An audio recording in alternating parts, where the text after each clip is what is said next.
how should I call you? LP or LP? LP. Yeah, that's my name. Is this how you're called also privately, like when people talk to you? Yeah, even in very intimate settings. Oh, even okay, that's very good. So intimate. So intimate, very good. So how did you come on LP?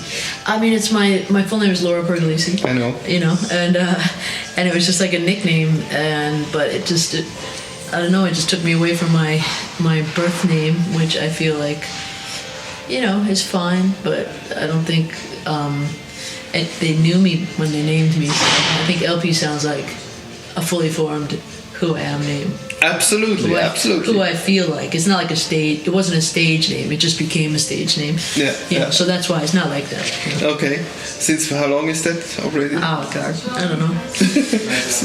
15, 20 years. Okay, right.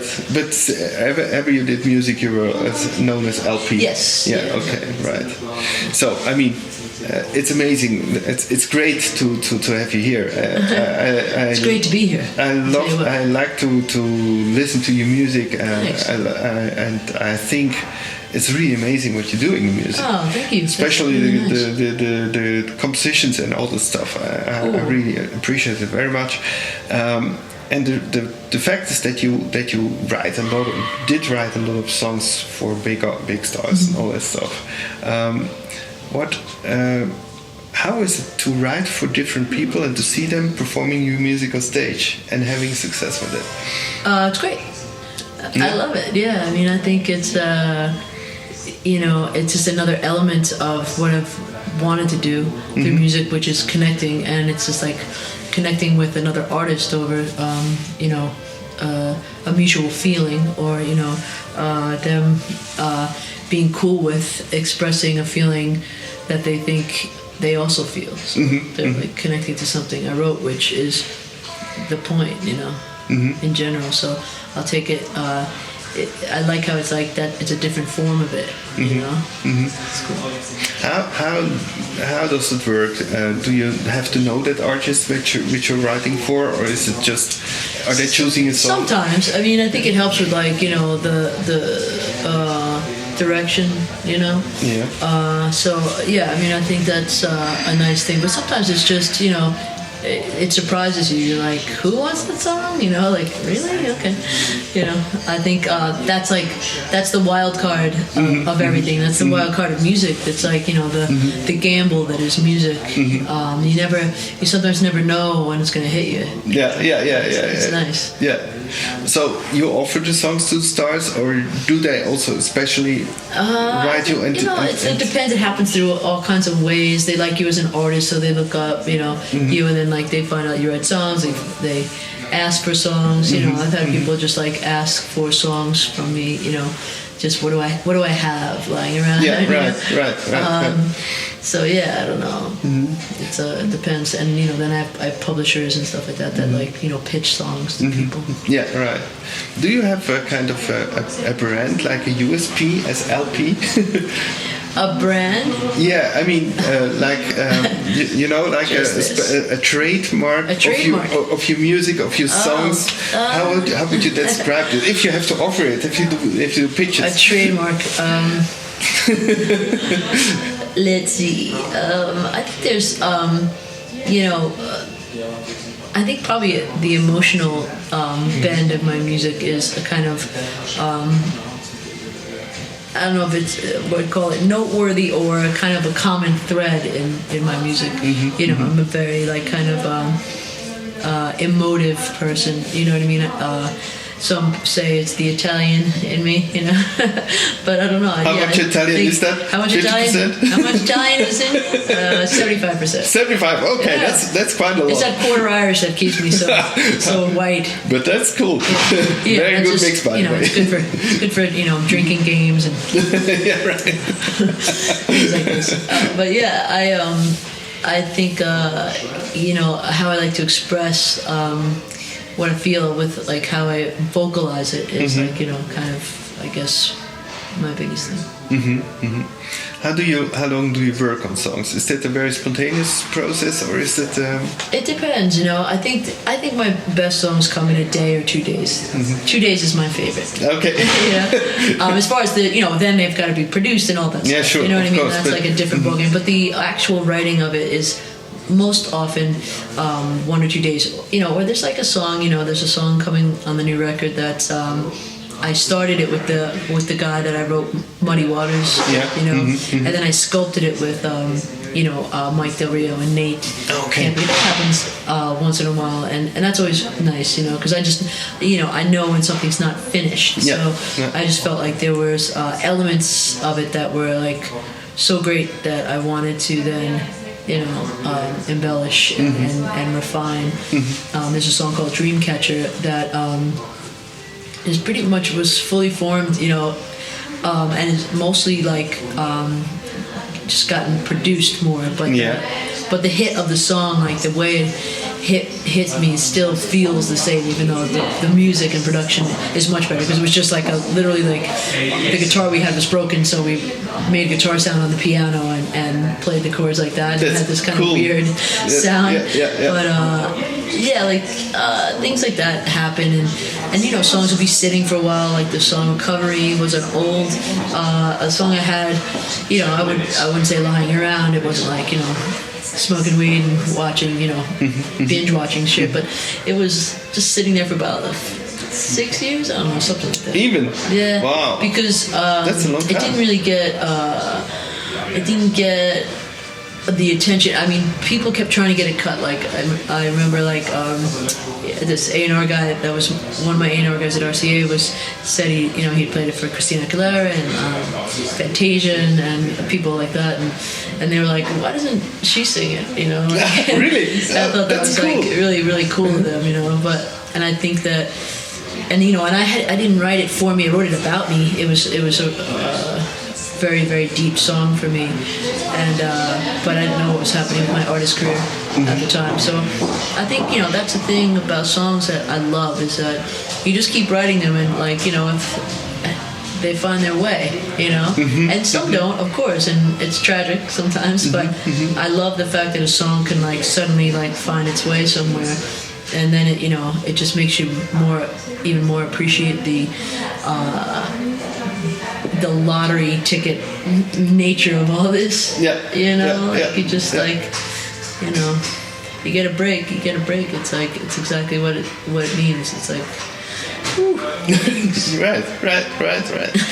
Is this also the reason why you get now yourself in front of the stage? I mean, you worked a long time backstage, I would say, or in studios writing for other people. Now you go and perform yourself for the stage. Was this also led by the music, led by the songs? Did they force you to go? Yeah, totally. I think like I am, you know, my own thing as far as like, you know, some of my songs. I don't think that, you know, I'd like to think some of my songs can't be sung by other people in my own, you know, narcissistic, you know, kind of place, that I'm just like, no, I need to sing this. That's cool. It's too profound. You couldn't possibly sing my song. I mean, you know, that's like, you know, your ego kicking in and being like, it's personal to me. I like the way I sound singing it, and you know, it's not even an issue. But it also, you know, my songs got very specific to me. I think the ukulele was something that like kind of brought me back to me. Oh, and really? I didn't even plan it, you know. It just how did that happen? I mean, ukulele is kind of a special instrument. Yeah, for special people. Yes, absolutely. Yeah. I think it was like it just it basically showed me that I like it just it was a very personal thing that was like, you know, my sense of melody and everything that I like, that brought feelings out in me, and that song, just sitting by myself playing and making up stuff, brought me back to like the joy of that, after like, you know, a bunch of years like in a record company, people going like, what's the hit, what's the single, what's the hit, and then going into the writing world where it was like write a hit, you know, and then you just tough, like huh? yeah, well, it can be soul crushing if you let it, but it's also, I think, you know, a bit of a, you know, it's like entertainment, music business, songwriting school. You know, you can't like, you know, it makes you tough and makes you fast and makes you furious. To the point, to be fast and furious. Yeah. That's very good. Makes you want to drive. Yeah, right. I don't know. It's, you know. Now you're performing as an artist. You have to do the whole thing yourself. You have to go on tour, on promo, and so. Yeah. Wouldn't have it been more comfortable to stay backstage? It's just so much more comfortable. Yeah, that's what I mean. It is. Yeah, I mean, it's like, you know, it's a lot. Like being an artist is, you know. I think, you know, especially once you really do it like on a serious touring, doing a lot of press, all that stuff level, you know, you could see the people that are even beyond you, how much they must, you know, it's you have respect, you know, like you gotta respect, like even artists that you don't like or don't care about or think they got it easy, they still gotta do all this crap, you know what I mean? And it's not, it's a job. At the end of the day, like it's a job. Like yesterday, I did like so many hours of interviews, and I was like, you know, we had taken all these flights and gone to bed really late because we were like, all, you know, was doing it into late night the night before, and I literally was like doing an interview with one eye closed. Like I was like, I haven't had anything to drink. I'm like, it was like 3:00 in the morning. And that's the reason for the sunglasses. Now I understand. Okay, I can take them off. I'm fine. No, it's okay. Oh, perfect. That's really cool. So. Is your music pure entertainment, or is it also? It's pure entertainment, man. Is it also? Lock it in. Yeah. No. Is it? Do you want to change the world with it? Oh, I mean, you know, changing the world. One ear at a time. One.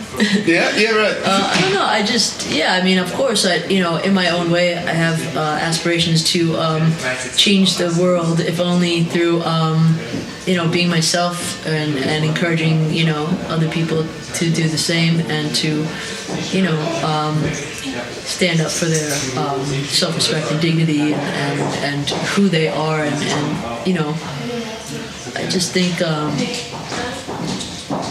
I hope to give comfort through music. You know, I think that's the biggest goal that I would have. Like, is making someone feel better, making someone feel just more comfortable in their skin in life. That is like something I aspire to. But you know, but also pure entertainment, man. Yeah, absolutely. Yeah. But it's interesting, you know. I think. When you feel comfortable, or people feel comfortable, they might be encouraged to also change the world. Yeah. So that's maybe. I think it's worth it, you know. Like, just like, you know, making someone feel good is as simple as just like being kind to them, like creating a climate of kindness and decency that someone can just feel at ease, you know, not creating disease, you know, in someone. It's like it's a very important matter in today's world, I think. Yeah, because everything is geared toward making us freak out. Yeah, exactly, you know? exactly. Yeah. Like panicking. You know, it's like CNN. Yeah, exactly. You know, yeah, like, and I think there's like, you know, if there's not some kind of respite from it, you know, I think. You know, not all entertainment strives to do that, but, you know, I mean, listen, I can, like, you know, watch 2 episodes of The Handmaid's Tale and be like, I can't, I'm not going outside, you know, like, I had to stop watching. Right, I literally watched, I thought I'd watch, like, 2 or 3 episodes. I like, went to, like, you know, wherever I watch it on, and it was like, I watched 1 episode, and, like, 15 minutes of the second episode, I was like, I can't do it. I mean, I read the book, you know, but it's just too much for me. I'm like, you know, it's too lifelike. Yeah, it's like virtual reality times 1,000, and it's like I'm already, you know, freaking out. You have your freak out. So you know, I'm trying to create some, like, you know, some rest, some shelter from the storm, as somebody once said. A very good shelter from storm is lost on you. I think it's a very nice song. It's very, it makes you feel comfortable. I think. Oh, good. That's good. How did that song change your life? Oh, I mean, it changed my life. I tour a lot, and I got to connect with more people. I think I really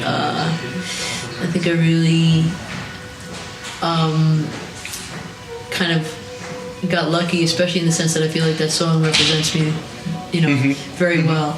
And and perhaps if like things had happened sooner or differently, I might have had a song out there that wasn't necessarily like as indicative of like what I am, what I do. Yeah. So that was nice. I mean, and it definitely it brought me closer to my audience. To a more vast audience and an audience that was very relatable for me. So that was. Did you ever think that song would be that successful? No, because I got dropped from Warner Brothers. And I played it for them. I was like, look, I got some new stuff. You want to hear it? And they were like, that's great. Fuck down here. That's nice. So I was like, I was definitely like, what now? And then I got signed by a label called Vagrant, which was then acquired by BMG, and and they were very open and allowed a lot of different labels to license the song, and so it was able to spread. Okay, that's the thing. Very some a lot of deals is like you're very locked in as far as and the way especially the way music shifted so insanely, like on the time that I was going from like a major label into like an indie. It was very astonishing, like people that handle my stuff, they now have like artists that they've recently signed that like there's no intention of signing them to a label. They're doing great, just making money on streams and doing all that stuff, and that's really cool. I mean, how amazing, but and people still sign to majors, and it can help, for sure. It's not like there's more than one way to skin an apple, absolutely. I hate the cat when it makes. I'm like, oh, brutal. It's gross. But I think it's like I think it's really a time to be clever, and because we were like all just like corralled into believing this fantasy that could or could not happen, and you had to buy into it. You can't like you don't go into something being like it's gonna be bad, it's gonna be crappy, you go in going like I believe, No, it's really cool, and I think today it's very important to open all these channels and to be open to that. So it's very important for the industry to do that. How does it feel when you have 500 million streams? It feels great. Is it? What's 5 million streams? 500 million streams feel like? It's like. Do you look at? Do you have a big screen at home where you see? I have 20 big screens. Okay. I only flash that as I walk from room to room. Like, very good. every time it flashes up. No, I mean I don't know. It doesn't feel any different, but it's any artist I believe would like to be acknowledged for their work. And it's a wonderful feeling, and you definitely especially in music, I think you're really striving for that connection, as I said before, and to know that the people in front of you when you're performing live, and then there's people you just in their basement like sweet. That's kind of like that's a little bit more disturbing. Absolutely. Still awesome. That's cool. But does it put a pressure on you that you have to be like successful like this all the time? I mean, if you have a hit. They want another hit. You want another hit. I mean, that's also the thing though. Like with songwriting, it's just like, what would you rather have? Would you rather have never have a hit and be like, I don't have to do anything. I can just keep writing songs with, you know, and not worry about what people think. Or would you rather have a hit and then have to write another hit? I mean, I would assume it's the latter if that's what you know, are, you know, striving to do. It's like, it's nice to make a living off one's art, you know, that's a lovely thing. And I think I try not to, you know, I'm not trying to write another Lost on You, you know? And I'm not trying to not write another Lost on You. Like that's the thing. I'm not trying to go like, you know, I wouldn't like go, you know, try to like make people think that I wasn't trying to write another love song. Like I didn't care. I don't care. I just mean I'm an artist. Right. I mean, you know, if there's another loss and you hang around, come on. You know, right. But I think I got there's other songs. I think, you know, you wouldn't want to kind of seem like you're trying to chase a ghost. Absolutely. I think you have a lot of wonderful songs on thanks. On that you like the new stuff? Yeah, absolutely. Cool. Very much. Cool. I think they differ also very much. You know? That's the thing. I like to kind of, you know, it's a new story. You know, each song is like you know, a place to visit and an idea to visit and a room to go into. You know, It's like a vignette. You know, and so I really like that feeling, and I don't feel like. You know, there's sometimes when I've had songs that I feel like that's similar, but not very often. You know, I think you feel also the experience of having a broad musical repertoire where you can, can go in. You feel that you have different approaches, and that's what I like. That's cool. Thanks. I like to do that. That's why I like writing with some different people, and I do like kind of when like Mike Del Rio comes in and kind of gets everything kind of sounding like there's a continuity. I do like that. And but I feel like writing with different people keeps you fresh and going to different places. You know, I mean, we started writing this record. We went to Joshua Tree for like a weekend, and you know, just that's cool. Really? Yeah, it was really nice. There's something about the desert that just does stuff to me. You know, really? I don't. The quietness. I guess the quietness, the heat, this is this a mythical thing. I think it's probably because I grew up on the East Coast. And, you know, there's like that's what you miss there. You know, it's like you know, I don't miss the humidity or the you know, the ice pick of winter in the back of the head. It's you know, there's a different thing that I kind of grew up understanding. You know, that kind of heat, like it's weird to me. Right. Now you're coming to Basel to play Bauhaus Session. What do you know about the festival? I don't know much about it. Okay. You know, I keep confusing it with like Art Basel. You know. Okay. Have you been there? So no, I haven't. No, every time I've like wanted to go, I've been on tour. You know, I'm dying to go, and that's really great. I mean, basically, it's musical Art Basel. Right on. Cool. It's really one of the most renowned festivals in Switzerland. Do you have to like wear weird stuff?